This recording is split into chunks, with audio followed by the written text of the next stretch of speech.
My guest at this time can be found every week over on Forbes.com. It is our good friend Alfred Konuwa. Alfred, welcome back to the Wrestling Nick Daily. What's going on, Nick? It's always a pleasure, man. Looking good. Love your background. I always notice something new every time, and it looks good. Thank you. Yes, I've got my ghost horse here. I've got my Andy Kaufman. Yes. Hey, you know what? None of this is relevant. It doesn't matter, Alfred. This is all just small talk here. There's some huge news that's been coming down here in the past 24 hours. Of course, I want to get your thoughts on our exclusive about this Twitch edict that WWE put out. But before we get to that, let's talk about the big news of the world at the moment. WWE Hall of Famer Donald Trump, he has COVID-19. It is the story that is at the center of everything. How do you think that this ties into WWE, if at all? What do you think? Do you see these stories and entities kind of impacting one another in any way? Not necessarily. I mean, I think WWE is adhering to COVID the way that they will.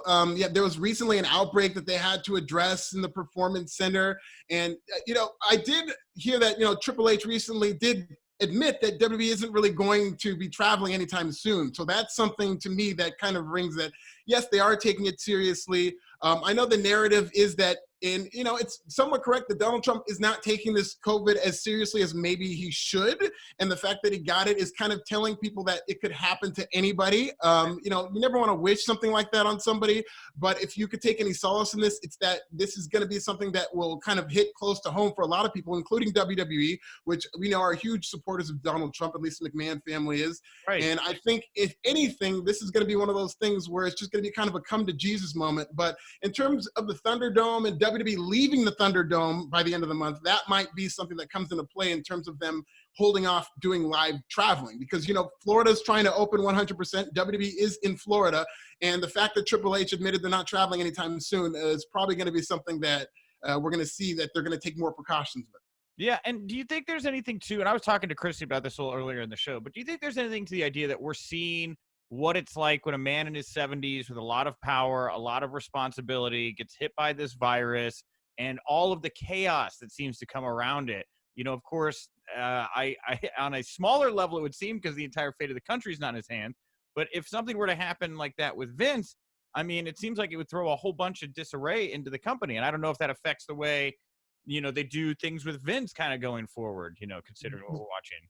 Yeah, 100%. And chaos is the right word, because if you see how this story is covered, it's like, it's not only Donald Trump has coronavirus, it's like this has hit the White House. This has hit the center of the world in terms of politically and where all the decisions are made. What's going to happen if he goes away? And all those thoughts are coming. So if this happened to Vince, again, like you said, to your point of him being an older man, the people who are passing away from this disease either have pre-existing conditions or are older people. But if this happened to Vince McMahon, you would see, just like the futures kind of started to plummet for the Dow, I don't think the WWE shares would be very pretty if it got out that Mr. McMahon had COVID.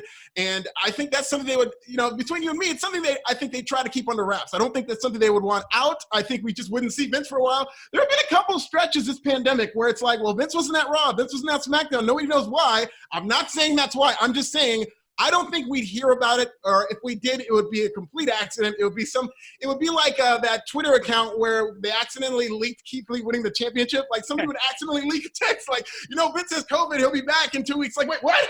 And it would just be, a S-storm, So yeah. I don't think they would ever want that information out. Man, that's what Christy said. I guess I guess I'm just a little soft in that area where it's like I would think they would be upfront about that, but I guess it's like the president, everybody has to know.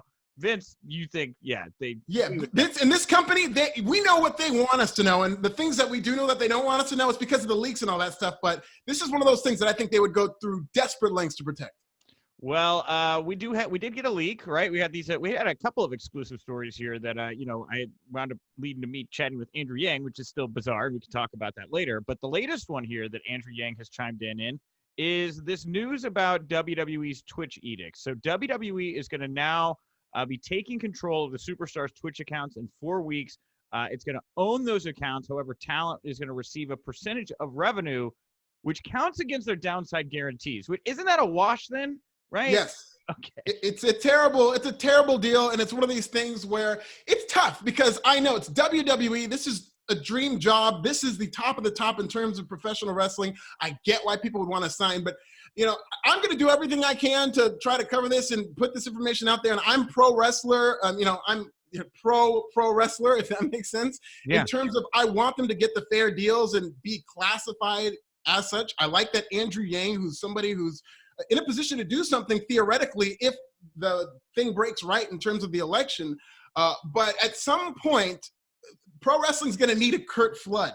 I hate that they're going to need a martyr. They're going to need somebody. And Curt Flood was this baseball player who, once upon a time, there's that, for the audience who are uninformed, once upon a time, there was, in baseball, you couldn't be a free agent. You just had to get traded from one team to another. And it just took one guy being like, I'm not going to that team. And obviously he got blackballed. It's kind of a sad end to his life. But that led to the free agency system that we see today, to where people are able to kind of negotiate where they go.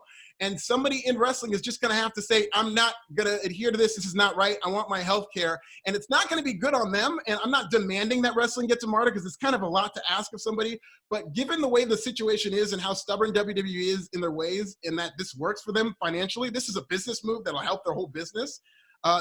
Wrestling just needs one of these guys, current wrestlers, not on a Jericho podcast, a current wrestler to step up and say, I'm not standing for this. Yeah, and you think it should be both sides too, WWE and AEW? I don't know how you feel about other promotions, but you think across the board, somebody needs to do this for both companies here. 1,000%. And I mean, WWE's example, because they're the biggest company, they're the ones who are exploiting this the most. Like, AEW isn't prone to not doing this. Like, I think if as AEW grows, this is going to be something that they're going to have to deal with in terms of classifying the wrestlers and what decisions they make. But there needs to be a precedent set, hopefully before AEW kind of explodes, in that wrestlers need to be classified correctly as employees if WWE is going to be controlling them the way they are.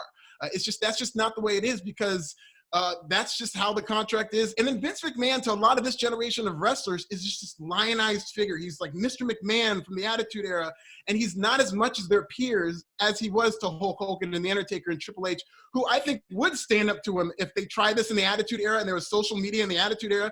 I think guys like that would be empowered to stand up to Vince and to speak out against what's happening. I don't know, man, because that's the thing is, I'm struggling to think of another precedent that you could compare this to. I guess maybe merchandise, right? Sure. Because I don't know what if because guys were independent contractors in the 90s, but I would imagine if they went out and tried to create their own shirts, sell them out of their car, probably would not be good for their career, right? Is that the closest kind of precedent you can think of?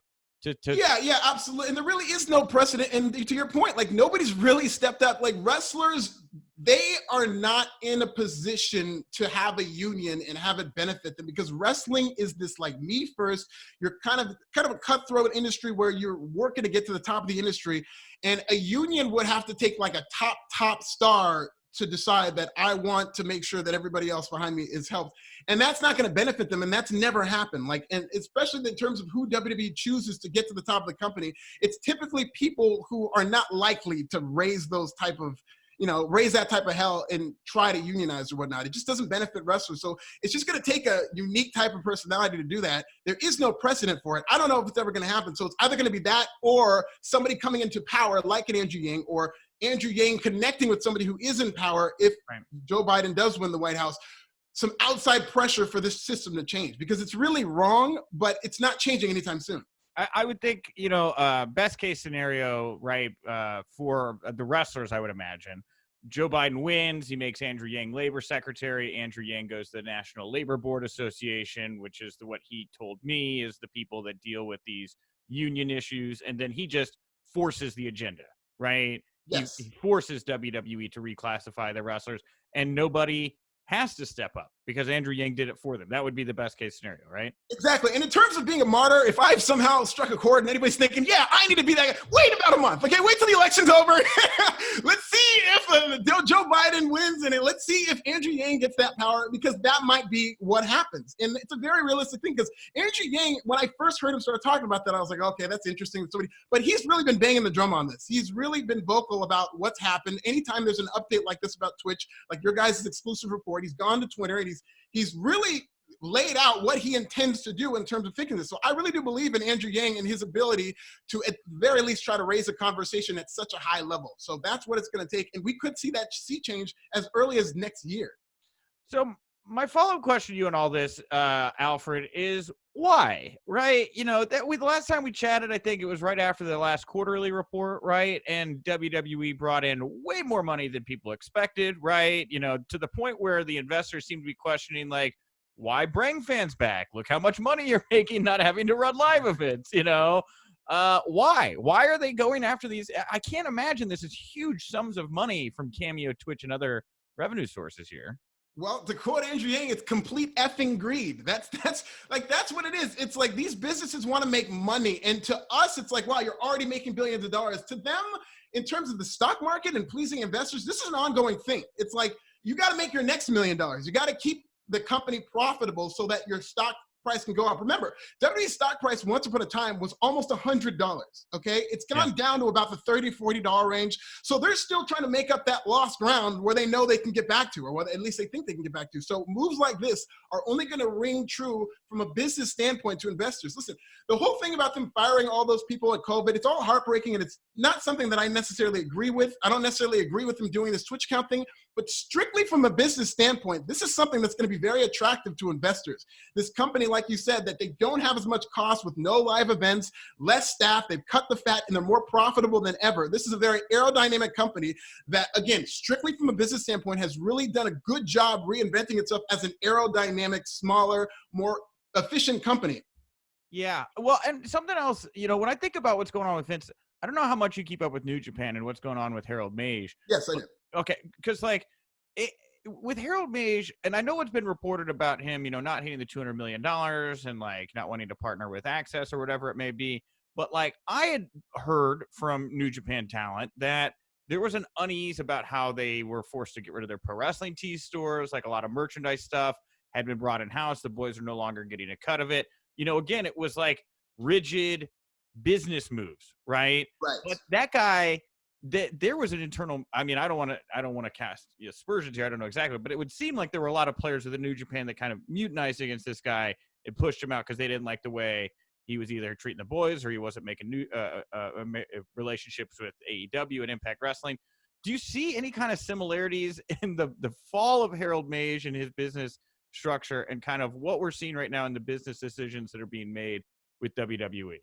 I don't, not with this generation. I mean, all it's going to take is one person between you and me. I thought that person might be Sami Zayn because he was saying some wild stuff, you know, politically, stuff that you don't see WWE superstars make. So somebody who's very outspoken is going to have to be first in terms of mutinizing. It'll have to be a big story, and they might have to go down in flames by themselves.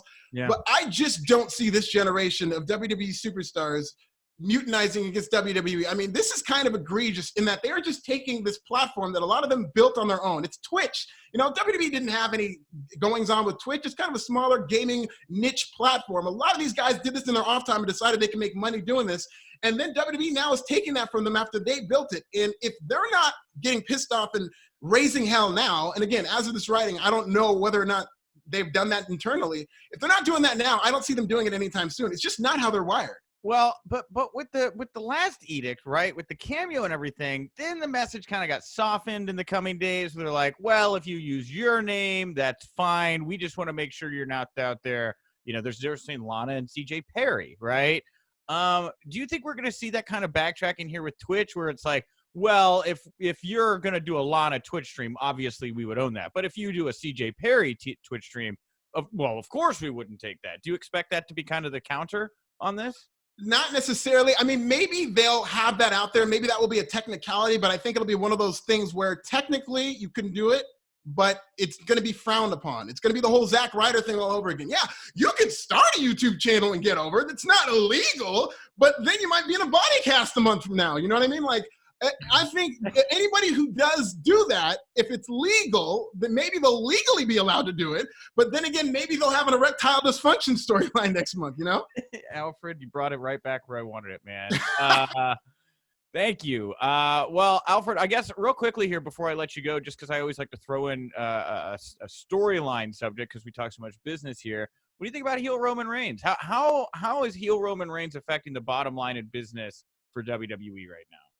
I love it. The Thunderdome really did a good job reinvigorating those ratings. I know we were talking about ratings last time. I think I predicted that they might go under 1 million because they were just falling so fast. Yeah, but they've gone down. They're now at like the core, like the hardest of hardcores who will not leave them. That 1.678 million you're seeing, they're not getting affected by football. They're not getting affected by playoff baseball and hockey and the election coverage because they're at that kind of base. And when Roman Reigns turned heel, it really did spark an excitement. And SmackDown ratings did go up for those few weeks that Roman Reigns now heel. And this is just something they have to build on, you know? Yeah. The Roman Reigns tribal chief with him, they need to just keep that linear storyline going. And I hope he faces Jimmy Uso in the Royal Rumble. And I hope somehow, by the grace of God, he faces The Rock at WrestleMania. This is where this is heading in terms of a competently booked storyline. Him saying, I'm the head of this Anoa'i table. That's right. The Rock can say, yeah, but I built that table, guy. And, you know, because this could lead to his family member, The Rock. So it's a brilliant storyline. I love how it's told. The match against Jey Uso is one of the, I can't remember the last time in WWE, this generation of WWE, that I saw a piece of like brilliant storytelling the level I did with Roman Reigns and Jey Uso, where that was just kind of told in the ring. The commentators just added kind of an enhancement, but them talking will let you know what the story was, you know? Yeah. So I loved it. I just completely love this heel Roman Reigns. I love that he's with Paul Heyman, and I just hope they take this thing to the moon. You know, and I know The Rock is the big one that everybody wants, but, you know, I guess I'm in the minority here. Like, I kind of want to watch John Cena come back and be like, dude, you lost your way, man. Like, what's going on here? That would be perfect. That'd be right. It's funny that it's like, yeah, John Cena, like, okay, if we can't have Rock, fine, we'll get John Cena. But that's every bit as good. I would love to. And John Cena recently came out and said his in-ring career is not over. If it led to John Cena, you could absolutely book it in that, like, yeah, absolutely, 100%. And Roman's going to beat these guys. Can you imagine the heat that Roman's going to have when he beats The Rock at WrestleMania? Yeah. Picks up the lei, puts it on, walks away. My God. In terms of head of the table, I could just see John Cena saying something like, this isn't your table. This is all of our tables. You know what I mean? Like, they can switch and pivot some way that way. But I would love to see Roman Reigns versus John Cena in 2021. This isn't your table. This is my turntable. Wiki, wiki, what? DJ Bumpy Knuckles coming. There you go. Anyway, we're done. This is wonderful. Alfred, thank you very much for the time. I always enjoy catching up with you. Is there anything that you want to put over here before we wrap up the interview today? Sure. Follow my YouTube channel, Pro Wrestling Bits. Doing a great job. I'm having a lot of fun with it. Pro Wrestling Bits. And then look at me at Forbes. I've got a lot of pieces coming down the pipeline. Alfred Konuwa, Konuwa on Forbes. And then follow me on Twitter at This Is Nasty.